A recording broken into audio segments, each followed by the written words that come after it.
ચાલો આજે ગેમ રમવાની છે. મારી પાસે આ રૂપિયાનો સિક્કો છે. આ રૂપિયાના સિક્કાની અંદર મસ્ત મજાનો, અને હા 90% લોકો આની અંદર ખોટો જ જવાબ આપે છે, એટલે પહેલાં જ કહી દઉં કે મોસ્ટલી તમારો જવાબ ખોટો જ હશે, વિચારી લેજો. આ છે કાંટો, આ છે છાપો. આપણે ગેમ એ રમવાની છે કે હું 100 વખત આ સિક્કાને ઉલાડીશ, બરાબર. તમે નક્કી કરો તમારે કાંટો જોઈએ છે કે છાપો.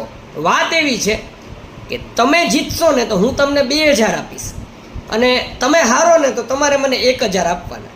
આવી ગેમ આપણે 100 વખત રમવાની છે. વિચારજો. તમે જીતશો તો હું તમને આપીશ 2000, અને તમે હારશો તો તમારી પાસેથી લઈશ હું 1000. એ સાચેમાં ન આવતો માગવા માટે થઈને, સમજો. તો આ હું 100 વખત ઉલાડીશ.